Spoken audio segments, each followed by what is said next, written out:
Conor McGregor yana oktagonga qaytdi va raqibini nokaut qilishini oldindan e'lon qilyapti. Anthony Joshua esa yo'lida kim chiqishidan qat'iy nazar barchasini mag'lub etishga tayyorligini aytmoqda.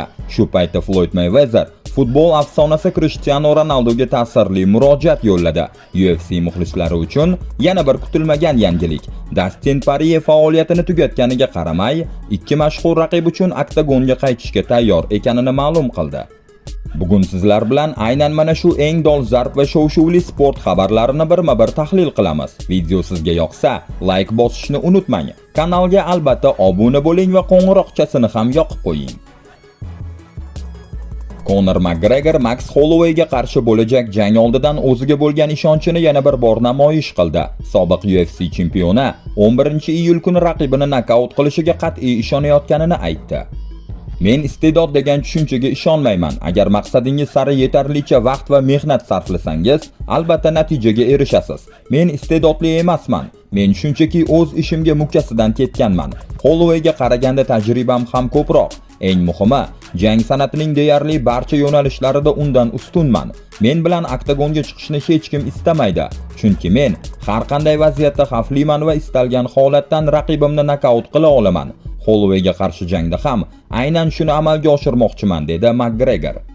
Bu sportda hali zabt etadigan cho'qqalarim ko'p. Yana chempionlik kamarlari, yana nokautlar, yana rekordlar va albatta yana katta daromadlar. Men bularning barchasini qo'lga kiritaman. Jang sporti bu McGregorning hududi. Hozir faoliyatimdagi eng yaxshi sport formasidaman va buni oktagonda hammaga ko'rsataman. Eslatib o'tamiz, Conor McGregor va Max Holloway o'rtasidagi revansh jangi 11-iyul kuni bo'lib o'tadigan UFC 329 turnirining markaziy jangi bo'ladi. Do'stim, sizningcha McGregor va'dasini bajarib Hollowayni nokaut qila oladimi yoki Max yana bir bor Conorning rejalarini barbod qiladimi?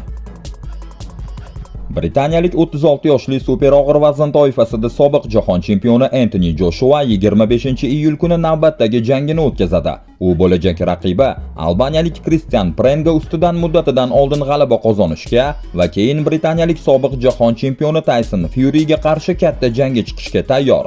Joshua shu bilan cheklanmaydi, chunki u jahon chempioni unvoni uchun kurashga qaytishni xohlaydi va har bir raqibi uni mag'lub etishga bor kuchi bilan harakat qilishini tushunadi. Lekin buning Prenga bilan hech qanday aloqasi yo'q. Faqat men bilan. Men o'zimga ishonaman, nimalarga qodirligimni bilaman va o'zimga haqiqiy vayron qilish mashinasi ekanligimni isbotlamoqchiman. Mening ikkala qo'limda ham dinamit bor va men o'zimni tutolmayman. O'tmishdagi xizmatlarimga tayanib, odatdagidek mashq qila olmayman. Bularning hammasi o'tmishda qoldi. Boshidan boshlash kerak. Hammasini qaytarib olmoqchiman. Fury bilan jang qilmoqchiman. Mening kayfiyatim shunday. Menga hammasini bering. Men shuni xohlayman, deya qo'shimcha qildi Joshua. Men Prengani kaltaklamoqchiman. Bu aniq. Uni nokaut qilish kerak. To'g'ri, kayfiyat, bilim va o'ziga ishonch kerak, dedi Joshua DAZN telekanaliga bergan intervyusida.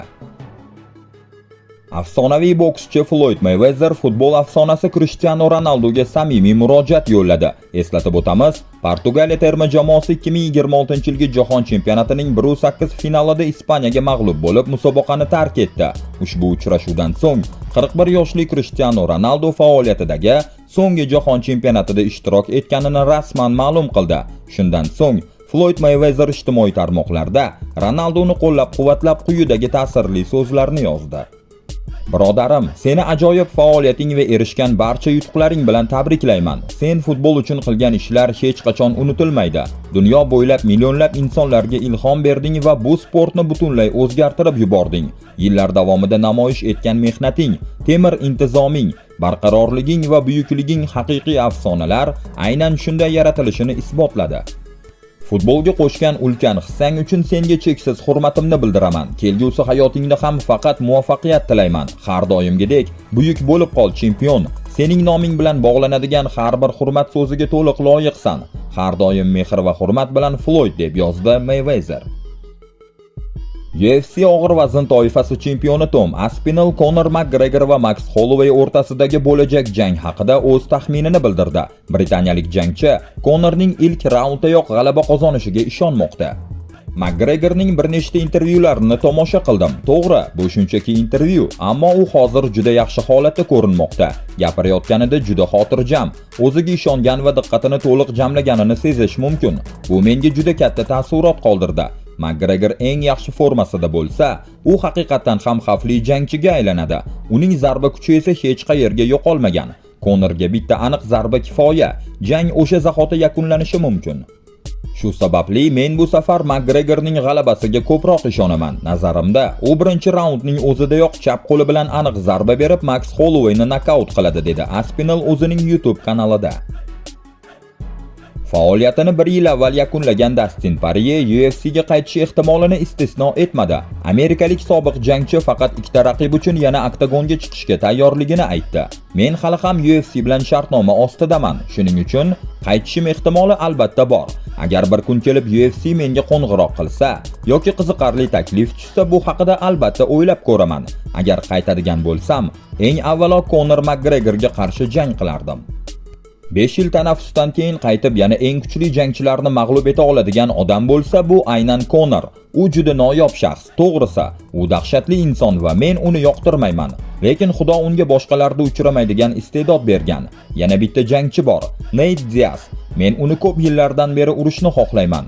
Taqdir bizni hali bir marta ham oktagonda to'qnash keltirmadi. Agar shunday imkoniyat tug'ilsa, aynan shu jang uchun ham faoliyatimni tiklashga tayyorman, dedi Porye 1&1 MMA nashriga bergan intervyusida. Sizningcha, Dastin Porye yana oktagonga qaytishi kerakmi? Agar qaytsa, Conor Makgregor bilan jang qiziqroq bo'ladimi yoki Nate Diaz bilan? Fikringizni albatta izohlarda yozing. UFC chempionligiga sobiq da'vogar va sobiq BMF kamari sohibi Jorge Masvidal Conor Makgregor hamda Max Holloway o'rtasidagi revansh jangi haqida o'z taxminini bildirdi. Uning fikricha, bu safar g'alaba Max Holloway tomonida bo'ladi.